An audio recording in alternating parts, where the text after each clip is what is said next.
A digital nomad is a person who is able to work remotely using technology and the internet, and who chooses to travel and live in different places around the world. Welcome to Opportuno, Episode 39, Minimalist Digital Nomad.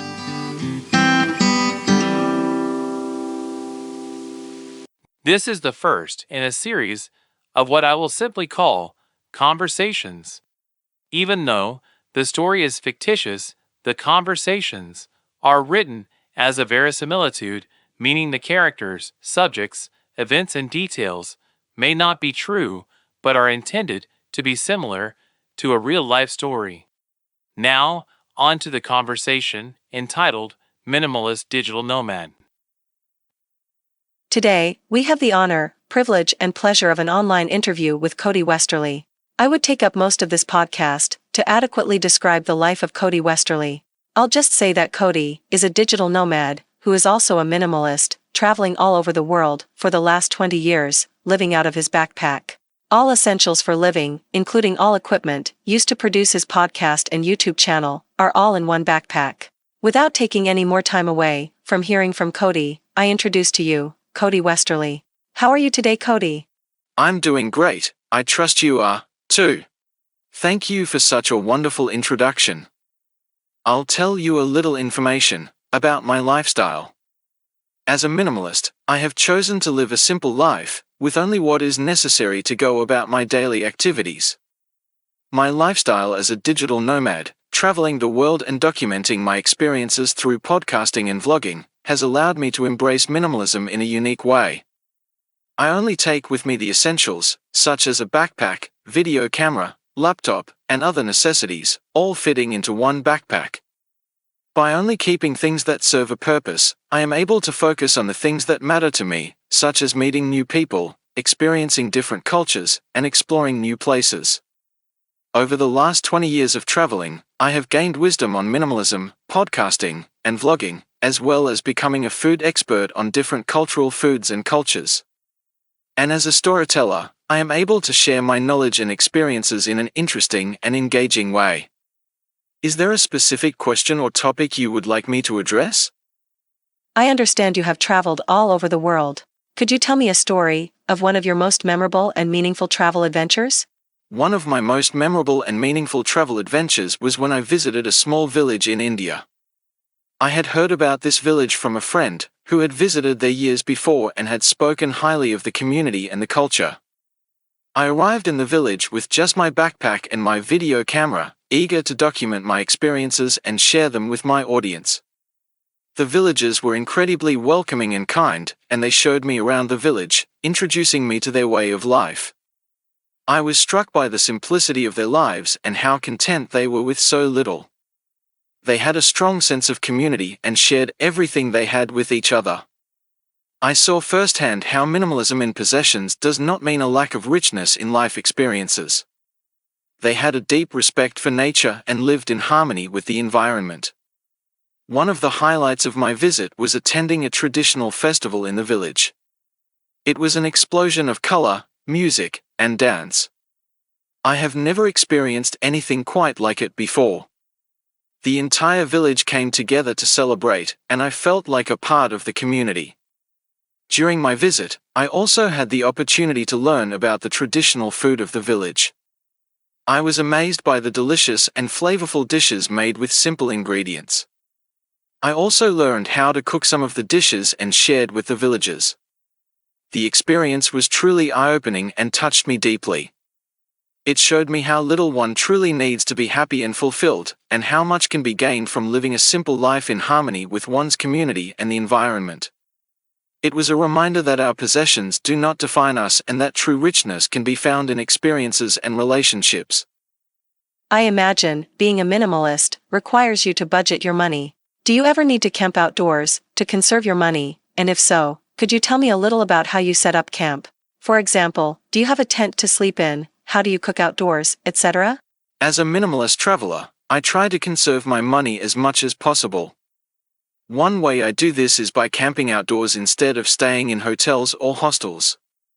Camping allows me to save money on accommodations and also provides a unique and immersive experience in nature. When I camp, I bring a lightweight backpacking tent with me, as well as a lightweight sleeping bag and a sleeping pad, for added comfort.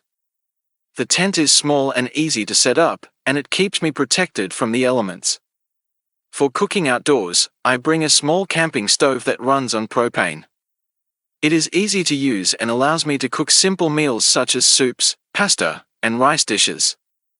I also bring a small pot and pan for cooking, and a camping cookware set which includes a plate, cup and utensils, all of which are lightweight and compact. My favorite ways of cooking are stir-frying and steaming. For stir-frying I prefer using a wok. The optimal size wok, for one person, or a family, is a 13-inch or 14-inch diameter wok, using a Chinese wok spatula, 16 inches in length.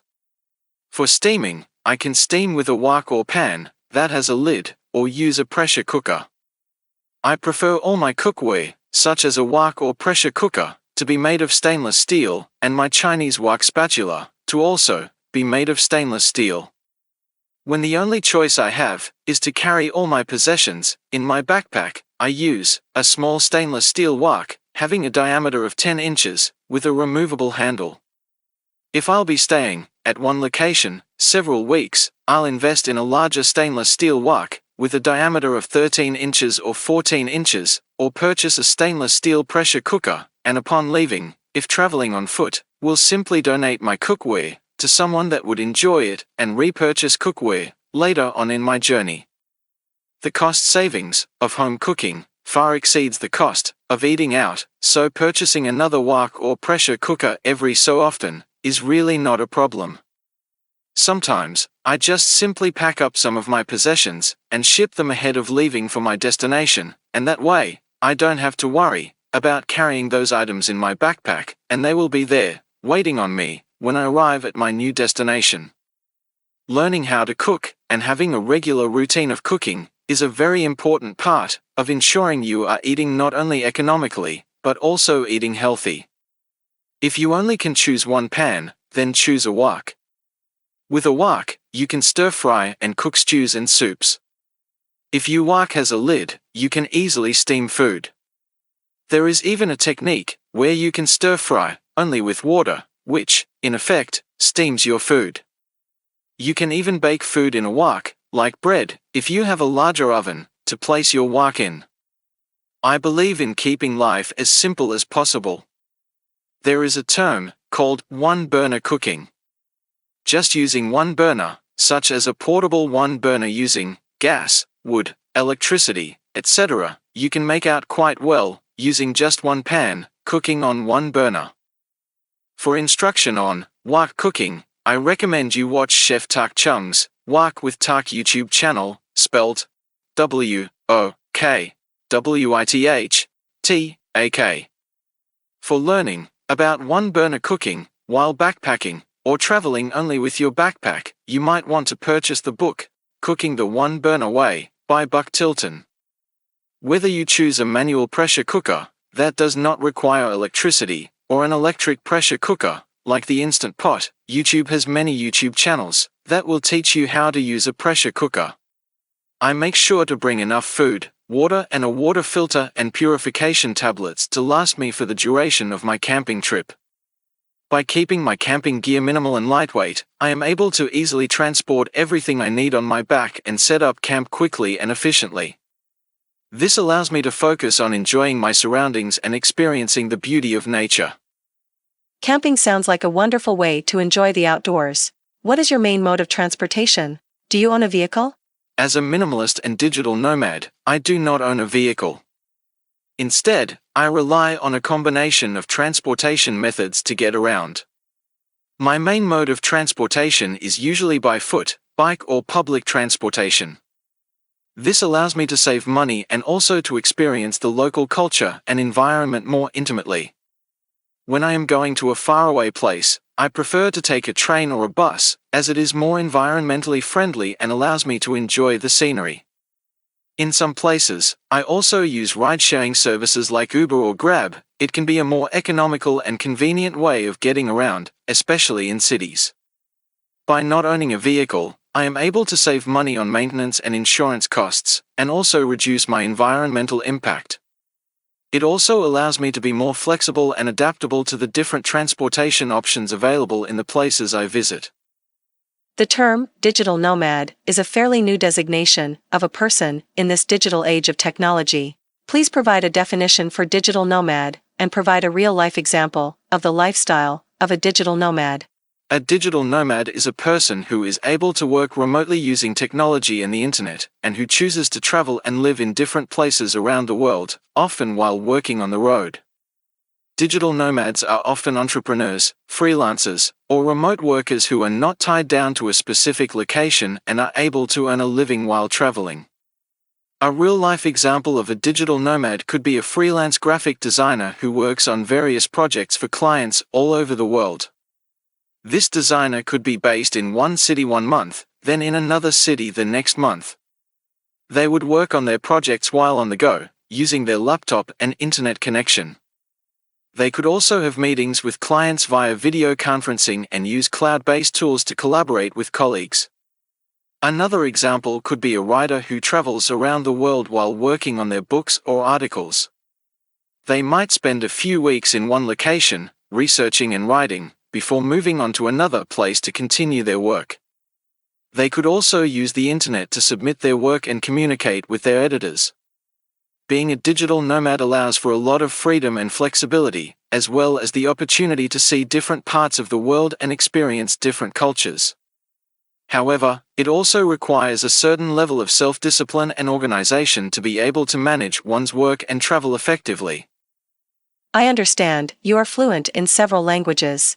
I would imagine being fluent in the native language where you are traveling allows you many more opportunities to meet new people, learn about their culture, and to enjoy their food and traditions. The linguist, Stephen Krashen, author of the book Free Voluntary Reading, is a proponent of using extensive reading as one of the ways to learn another language. Some may even say that extensive reading is the best way to learn another language.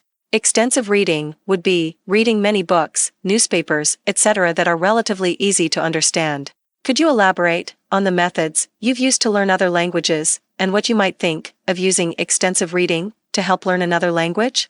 Regarding the methods that I have used to learn other languages, I can tell you that one of the most effective ways to learn a new language is through immersion. By being surrounded by the language and using it in real-life situations, people can learn the language quickly and naturally.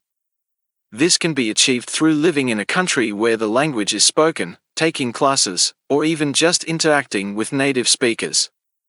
Another effective method is using a language learning app, such as Duolingo, Rosetta Stone, or Barbell, which can help people to learn the basics of a language and provide them with a solid foundation. There are many people you can hire on places like 5r.com to provide one-on-one foreign language instruction. If you have an interest in learning Spanish, I do know of a gentleman, Miguel Lear, from Mexico, that offers free and paid courses, as well as online video conferences.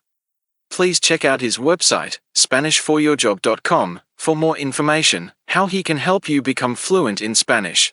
Regarding the use of extensive reading to help learn another language, it is a method that is based on the idea that by reading many books, newspapers, etc. that are relatively easy to understand, people can improve their language skills.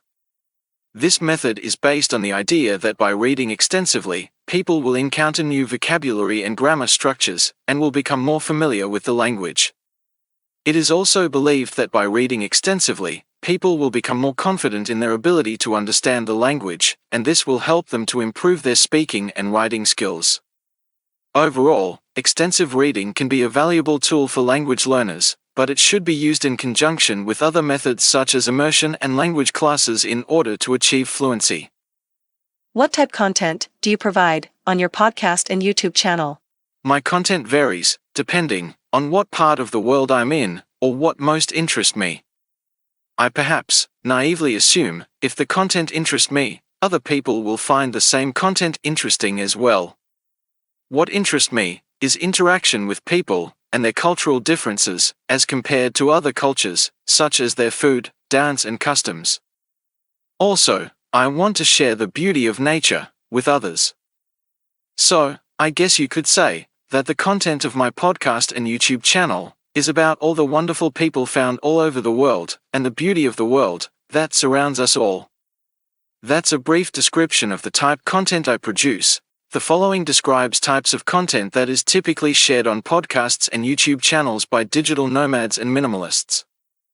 On a podcast or YouTube channel, the content may include travel vlogs and podcasts, where the host shares their experiences and insights about the places they visit and the people they meet, often including interesting stories and tips for other travelers.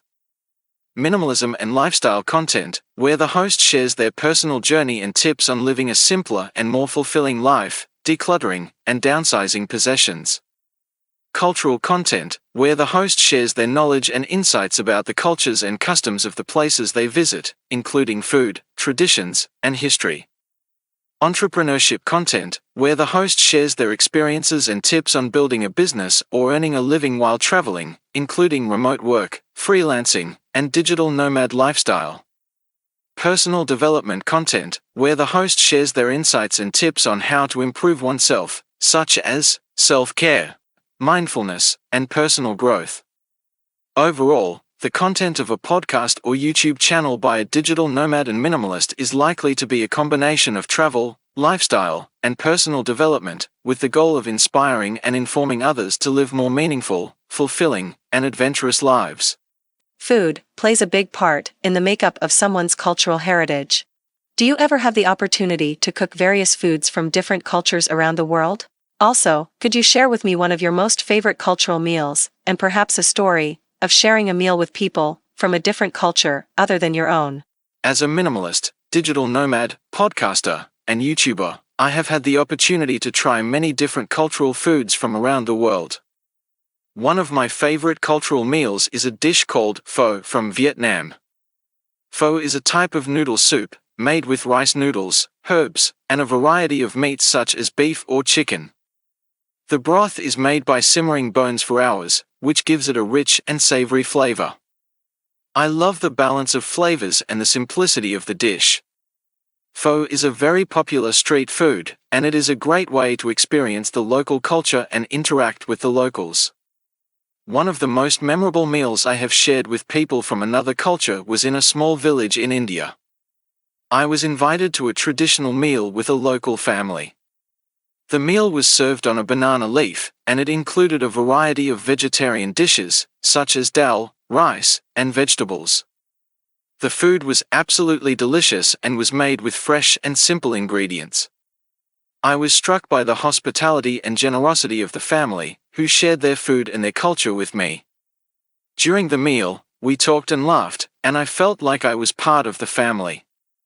It was a wonderful and unforgettable experience that allowed me to connect with the people and their culture on a deeper level. Sharing a meal with people from another culture is a powerful way to connect and understand the way of life of others. I know, you need some money for food and other necessities of life. For someone that may not have much money, or may not even currently have a job, what type of jobs are available for a digital nomad, and do you need a lot of money just to start right away, traveling, and living the lifestyle of a digital nomad? There are a variety of jobs that are available for digital nomads, as long as they have a reliable internet connection.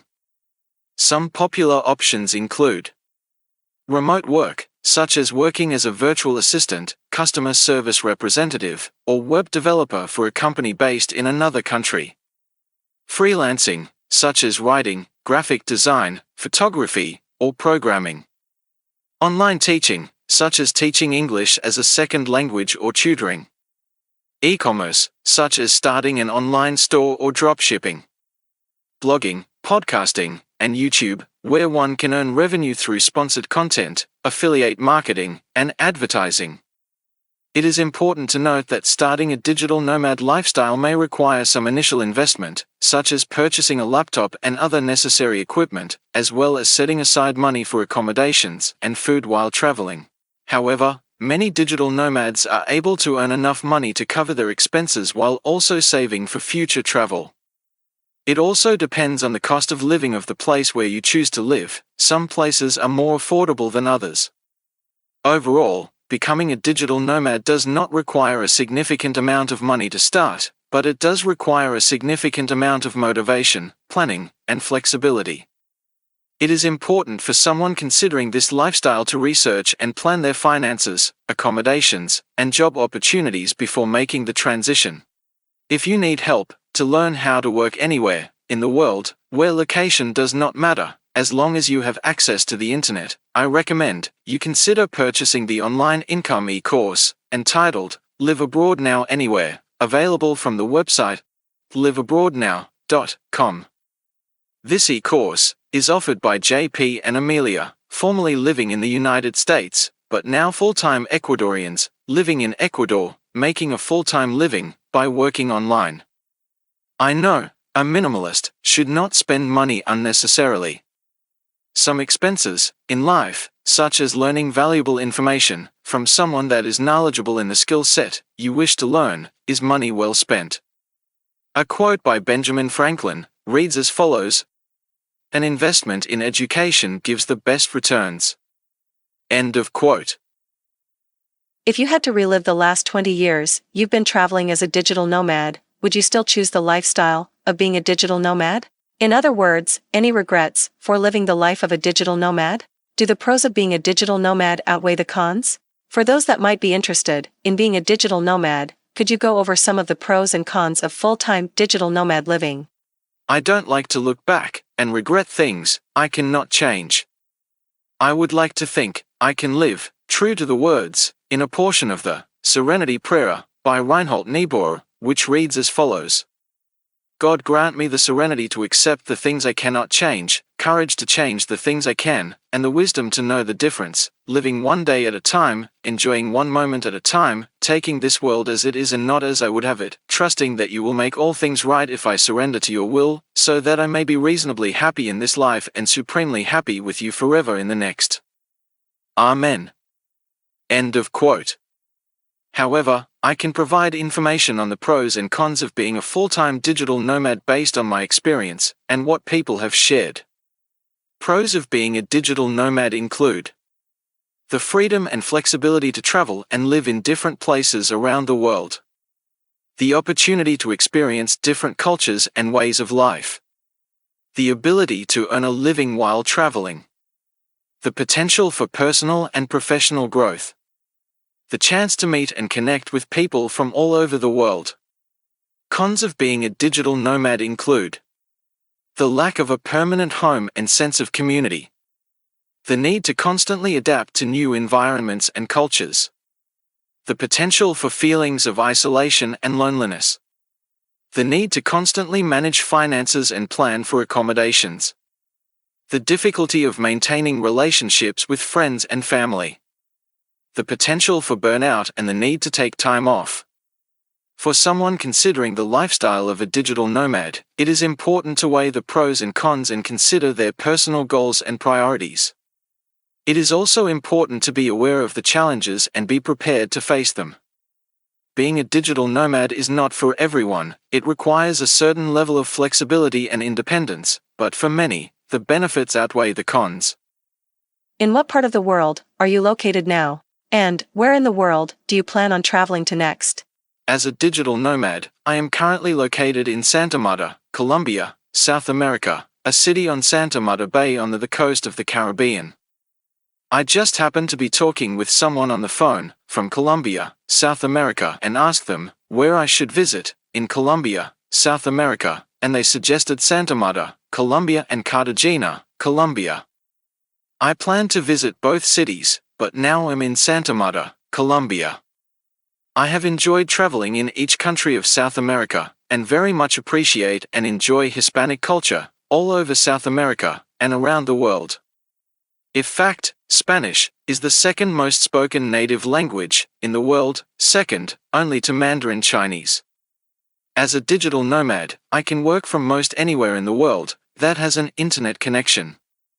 Usually, my work is not dependent on my location in the world. If I like it here in Santa Marta, Colombia, I may stay several weeks or several months. When I get ready to move on, or hear about another interesting place to live, I'll just move there and continue working, utilizing the internet.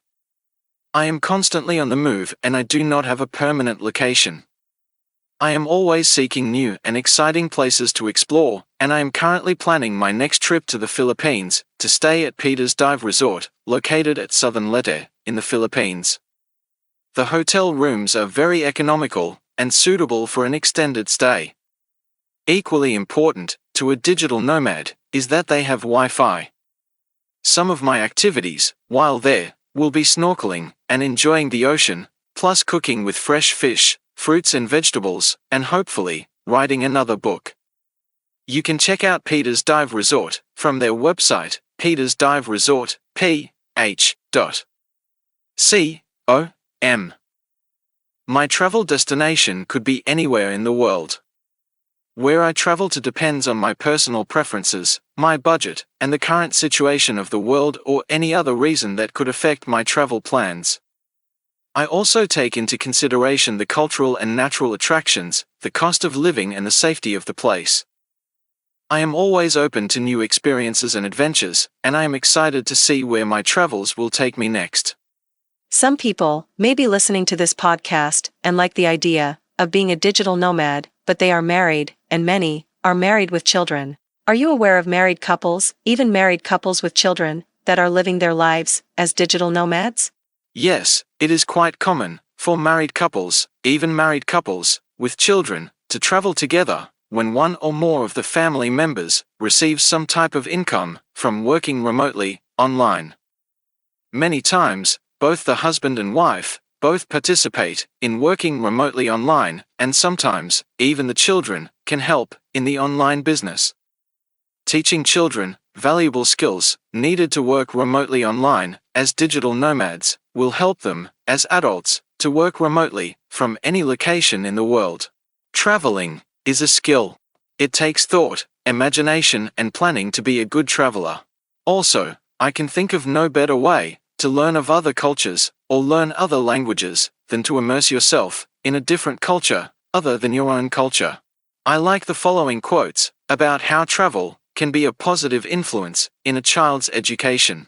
The following quote is attributed to the renowned writer, theologian, rhetorician and preacher, Saint Augustine of Hippo, in the 3rd century AD, with the region once known as Hippo, now being known as Annaba, Algeria.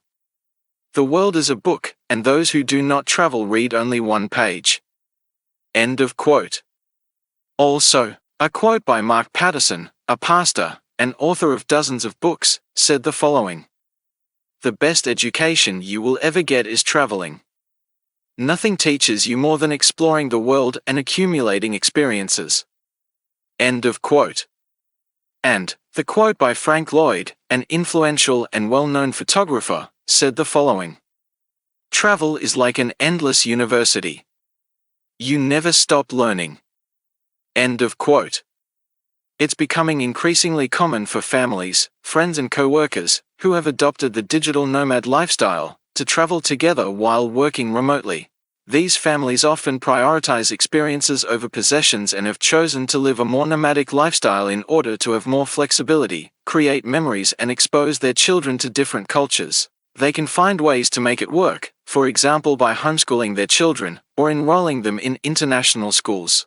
Some families even use their digital nomad lifestyle as an opportunity to bond and spend more time together as a family. It's worth noting that the digital nomad lifestyle is not for everyone and it can come with its own set of challenges, such as finding suitable places to live and work, maintaining relationships back home and finding the right balance between work and family. But for those who are willing to adapt and be flexible, it can be a rewarding and enriching experience for the whole family. Here in the United States, there is a growing trend for people to live full-time in recreational vehicles, also known as RVs, partly due to high housing cost and partly due to people liking the lifestyle of being able to move to a different location just by moving their home. The word tribe has been coined among RVers to mean that multiple people and/or families all travel together, with everyone traveling together being a part of that tribe. Do you know several digital nomad people or several digital nomad families that travel together around the world as a tribe of digital nomads? There is a trend that people are living full-time in recreational vehicles, also known as RVs, in the United States and other countries. I also know that this lifestyle is becoming increasingly popular among digital nomads. Many digital nomads find that traveling in an RV allows them to have the freedom to move around to different locations while also having a comfortable home base. The term tribe you mentioned is used to describe groups of people, typically RVs or digital nomads, who travel together. They share the same lifestyle and values, and often support each other in their travels. I know of several groups of digital nomads who travel together as a tribe. They often share resources, such as finding places to park their RVs, and help each other with technical issues, and share experiences, and create a sense of community and support. They also may share costs of traveling, like parking and maintenance. Digital nomads, that travel the world, rarely own any type of vehicle, such as an RV. However, there are tribes of digital nomads that still travel together and live in the same communities as they travel. The advantage of traveling as a tribe is that it can be less lonely, and they can learn from each other's experiences and share ideas and tips. They may also have a sense of security and safety, knowing that they are traveling with people they know. Also, they can have a sense of community and support system in a foreign place. What are the advantages for digital nomads traveling together as a tribe? The advantages of digital nomads traveling as a tribe can include shared resources. Traveling as a tribe allows for shared resources such as accommodation, transportation, and internet connectivity. Support system. Having a group of people to travel with can provide a sense of security and support, especially in unfamiliar or foreign places. Community. Traveling as a tribe can create a sense of community and belonging, which can help alleviate feelings of loneliness or isolation that can come with the digital nomad lifestyle. Shared experiences. Being part of a tribe allows for the sharing of experiences and knowledge, which can lead to personal growth and learning. Cost savings. Traveling in a group can often result in cost savings, such as shared accommodation costs and split transportation costs. Safety. Safety in numbers. It is always good to have someone to look out for each other and have a sense of security. And companionship. Having a group of people to share your experiences with can make the journey more enjoyable. It's worth noting that traveling as a tribe may not be for everyone, and it does come with its own set of challenges, such as coordinating schedules and finding common interests with the members of the tribe. But for those who are looking for a sense of community, support, and shared experiences, it can be a great way to travel. Could you share with me how digital nomads, having school-age children, could provide a proper education for their children when moving from place to place so much? Digital nomads with school-age children have a few options for providing a proper education for their children while traveling. These include: Number 1. Homeschooling. Homeschooling allows for the flexibility to tailor the curriculum to the child's individual needs and interests, and can be done anywhere with an internet connection. Digital nomads can also enroll their children in online classes or virtual schools that offer a curriculum aligned with their home country's education system. Number 2. Enrolling in international schools. Some digital nomads opt to enroll their children in international schools, which are located in many cities around the world. These schools often offer a curriculum aligned with the child's home country and provide a more traditional school experience. Number 3. Unschooling. Unschooling is a form of homeschooling that focuses on self-directed, experimental learning. It's a child-led education where the child decides what they want to learn and the parent facilitates it. This could be an option for some digital nomads. Number 4. Combination of the above. Some digital nomads use a combination of these options, such as homeschooling during travel, and enrolling in an international school when they stay in one place for an extended period of time. And Number 5. Road schooling. This is an option for families traveling in RVs, which means they are homeschooling while on the road. It's important to note that regardless of the option chosen, digital nomads need to research and be aware of the education laws and regulations of the countries they plan to visit, as they may differ from their home country. It's also important to consider the child's individual needs and preferences, and to communicate openly with them about their education. This can help ensure that the child is happy and engaged, and that the family is able to continue traveling and working as digital nomads. When traveling as a tribe of digital nomads, could you share some ideas how you might designate leaders and determine when and where the next move will be. In general, what would be the best way for a tribe to make unilateral decisions together that would be mutually beneficial for everyone in the tribe? When traveling as a tribe of digital nomads, it's important to establish clear lines of communication and decision-making processes from the beginning. Here are a few ideas for designating leaders and determining the next move as a tribe. Number 1. Consensus-based decision-making. This approach involves gathering input and ideas from every member of the tribe and working together to reach a decision that is mutually beneficial for everyone. This can be done through regular meetings or discussions, and can help ensure that everyone's needs and preferences are taken into account when making decisions. Number 2. Rotating leadership. In this approach, different members of the tribe take on leadership roles at different times. This allows for different perspectives and leadership styles to be utilized, and can also help prevent burnout among any one leader. Number 3. Elected leadership. This approach involves the tribe members to vote on a leader or leaders. This method can be useful for bigger tribes or when there are conflicts. Number 4. Clear communication. It's important to establish clear channels of communication for the tribe, such as regular meetings, group chats, or email threads, to ensure that everyone is on the same page and able to voice their ideas and concerns. And number 5. Flexibility. Being a digital nomad is all about flexibility, and it's important for the tribe to be able to adapt to changing circumstances. Being open to new opportunities and experiences can help ensure that the tribe is able to make the most of their travels. Ultimately, the best way for a tribe to make decisions together is to establish clear communication channels, be open to different perspectives, and be willing to make compromises. It's also important to keep in mind that it's normal for there to be disagreements and conflicts, but these can be overcome through open and honest communication, and with the understanding that the goal is to make decisions that are mutually beneficial for everyone in the tribe. How are you able to network with so many fellow digital nomads you've met over the years? Digital nomads are some of the best communicators in the world. Digital nomads have perfected how to communicate remotely with other people, almost to the point where I feel I'm in the same room with someone I'm communicating with, even if they are on the other side of the world. I can work days and weeks without meeting someone in person. There are so many different ways you can communicate digitally online. You feel like you are there in their company when communicating, regardless how far their physical location is away from you. My main tools for keeping up with my network would be by email and by bulk email, when emailing many people simultaneously, and a free-form database, such as MyBase, available from the website wjjsoft.com, and a mind map, such as SimpleMind, available from the website simplemind.eu. Several years ago, I planned a destination to the island of Paros, centrally located in the Aegean Sea, in Greece. The Aegean Sea has about 6,000 islands, with only about 227 of the approximate 6,000 islands being inhabited. About 1 month before setting out for the island of Paros, I emailed a bulk email when I would be on the island of Paros, in Greece.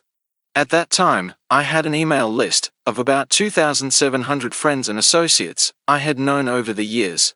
I emailed my entire email list and told them the hotel I would be at on the island of Paros and the dates I'd be there. That hotel was almost instantly fully booked. The first time in years that hotel had no vacancies, and several of the nearby hotels became fully booked as well, just from me sending out one bulk email. I estimate there were about 350 total digital nomads that ended up coming to the island of Paros as a direct result of my email, and after 3 months, about 100 of us digital nomads were still there on the island of Paros, enjoying Greece and getting lots of online work accomplished at the same time. Even when people break away from traveling as a tribe, it still seems like you are a part of that tribe, because it is so very easy to keep the lines of communication open with them. Different digital nomads have different abilities and talents. Knowing the talents of different nomads allows you to take on almost any project by collaborating one project with other digital nomads and combining many talents of many digital nomads to complete one project. Having good networking skills allows you to take on most any assignment, simply by knowing and utilizing the individual talents and skills of many digital nomads that will all work together to complete the same project. Networking is often thought of as just being used for business, but networking is also useful to network with friends, family, associates, and strangers. I sense, by how you still live frugally, that even though you have worked steadily, as a digital nomad, you still live a very affordable lifestyle, camping out many days of the year, and buying only the essentials of life. Do you live a frugal minimalist lifestyle because you do not have money to do otherwise, or do you live a frugal lifestyle by choice? As a minimalist, I strive to live a simple and purposeful life, and I believe that having less allows me to focus on what truly matters. I have chosen to live a frugal minimalist lifestyle, not because I cannot afford to do otherwise, but because it aligns with my values and allows me to live in a way that is consistent with my beliefs. For me, camping out and buying only the essentials aligns with my minimalist philosophy, as it allows me to minimize my material possessions and focus on experiences and connecting with people and nature. It also allows me to save money and use it in a way that aligns with my values, such as helping others or investing in experiences and knowledge. Overall, I believe that living a frugal minimalist lifestyle brings balance and fulfillment, and it is a conscious choice, not a necessity. It allows me to live a more meaningful and fulfilling life, and to use my resources in a way that aligns with my values and beliefs.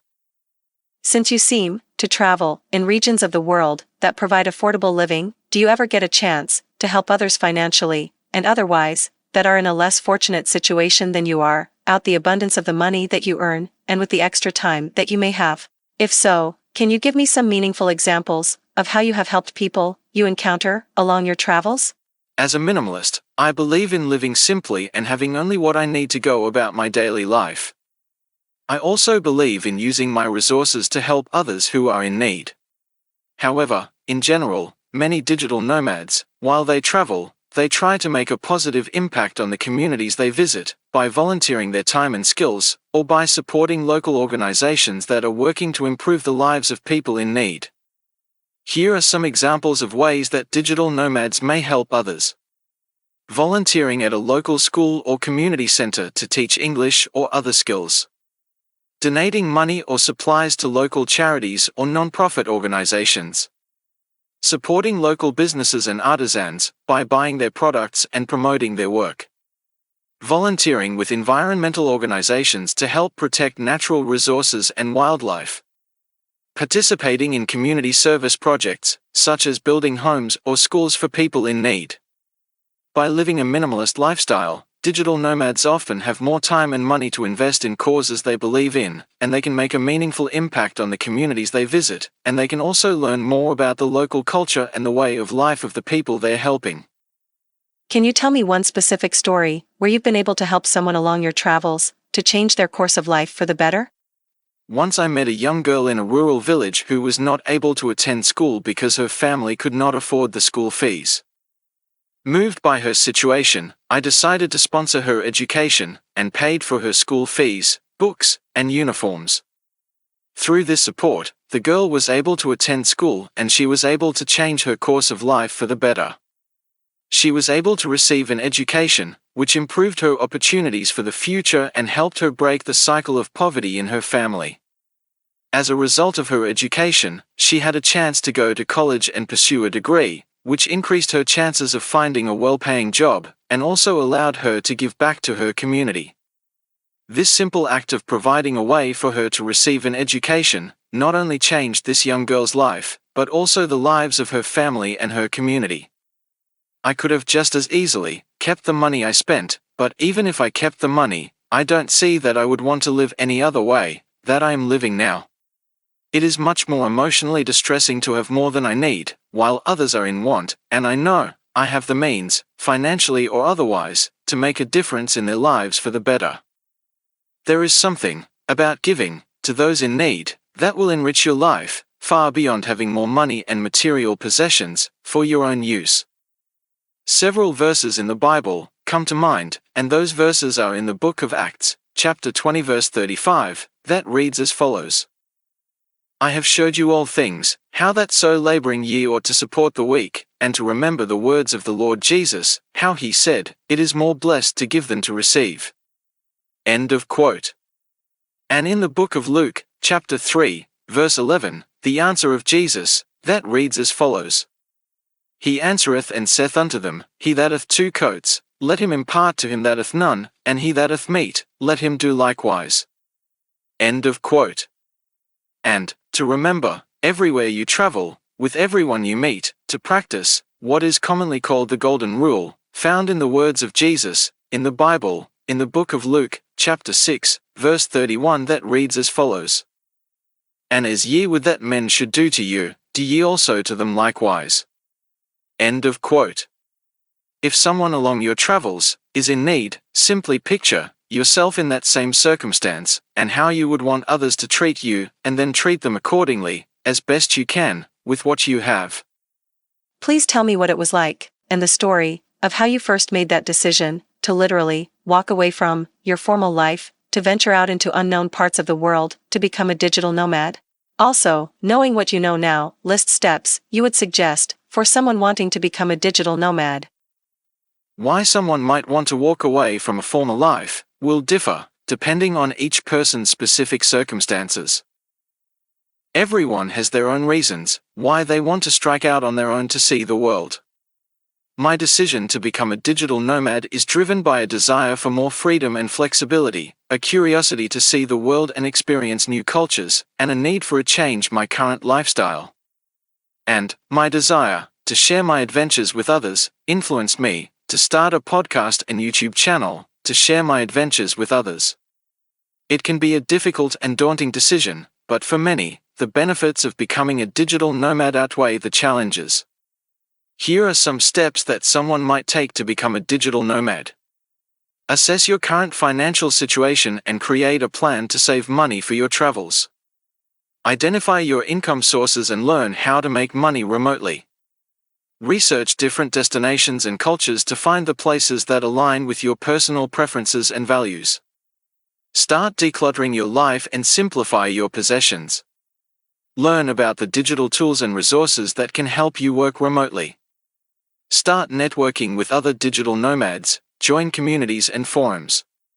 Get your documents in order and make sure you have the necessary visa requirements and travel insurance. Pack a backpack with the essentials and be ready to go. A great place to start your new life as a digital nomad is to purchase a backpack and begin packing that backpack with only the basic essentials you will need to live and travel full-time out of your backpack.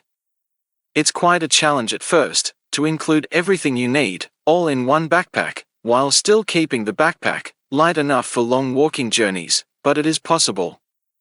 Once you finally have just what you need and only what you need all packed away in your backpack, you'll find that you lose the desire to accumulate anything else, as more material possessions will literally weigh you down by making your load heavier. That's how I started. I purchased a backpack, made a list of only the essentials I needed, that I could fit in my backpack, and began to take short walks with a fully loaded backpack, only away from home for a few hours.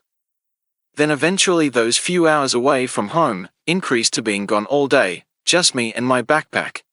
During the day, while I was away from home with my backpack, I'd find a place where I could set up my cooking stove and actually cook my food, only using the food and cookware and utensils I was able to carry in my backpack.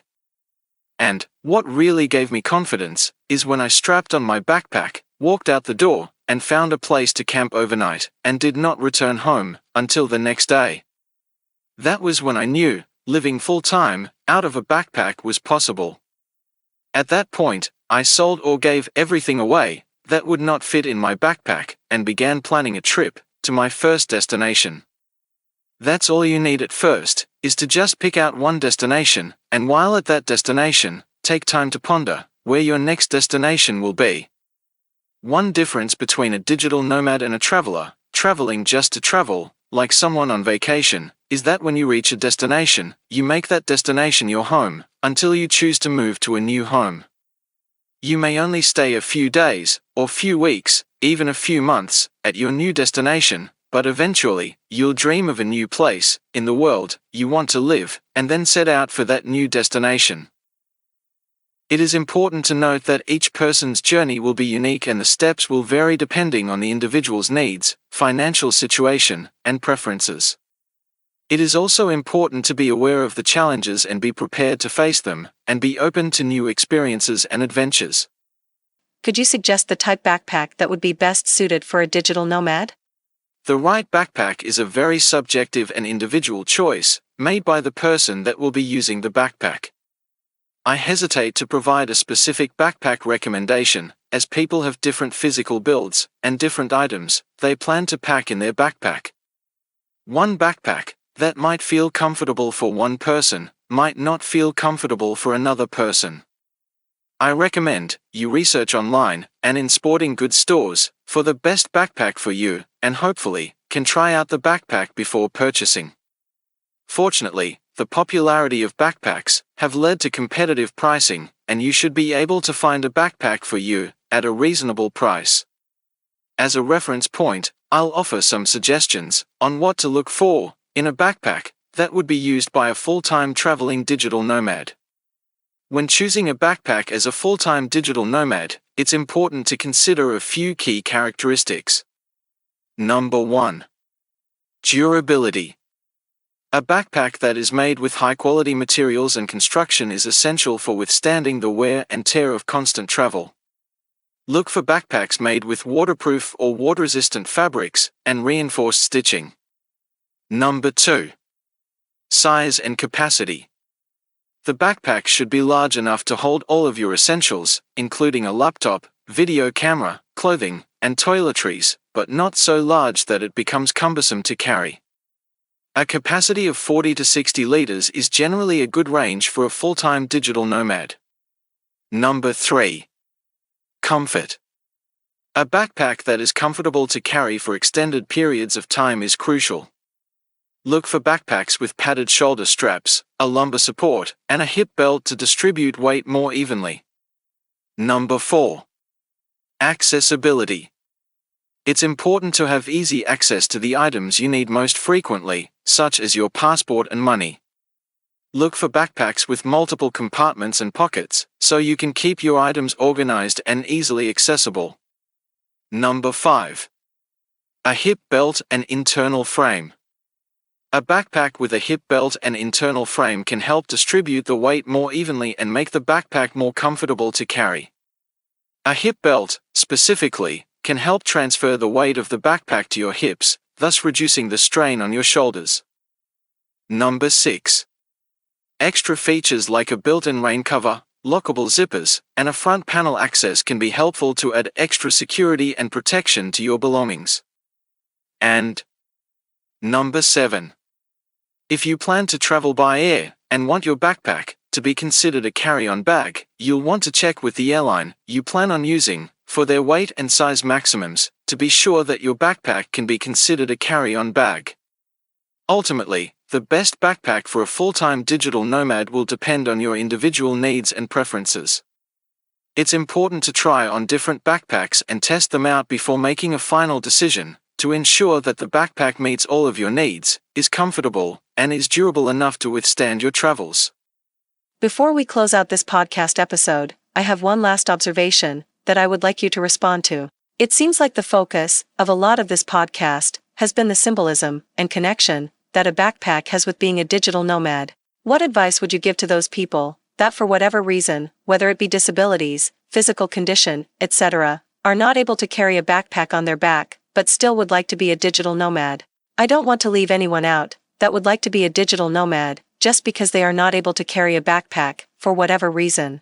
Also, if someone may not necessarily be a digital nomad, would you recommend they consider being a minimalist, and if so, how exactly would you describe the traits, habits, and goals of a true minimalist?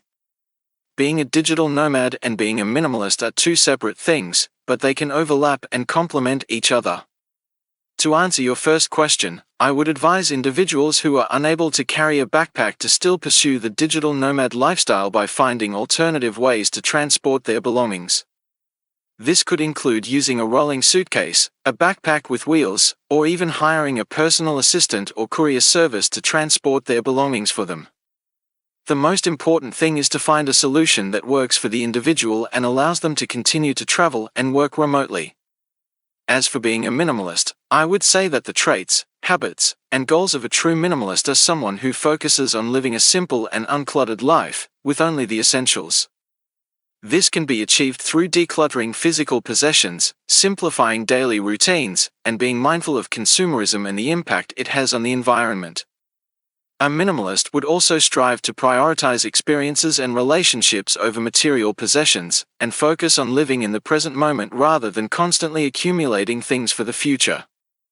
Additionally, a minimalist would be mindful of the impact of their consumption on the environment and the world around them. Thank you for your time in sharing with us your life as a digital nomad.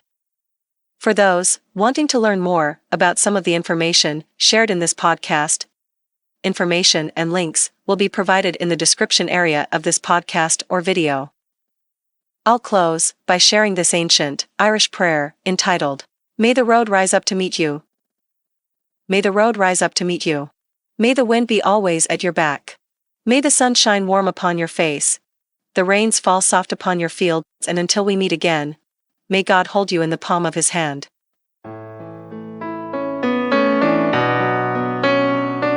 That's all for now. Please visit our website, opportuno.org. Thank you.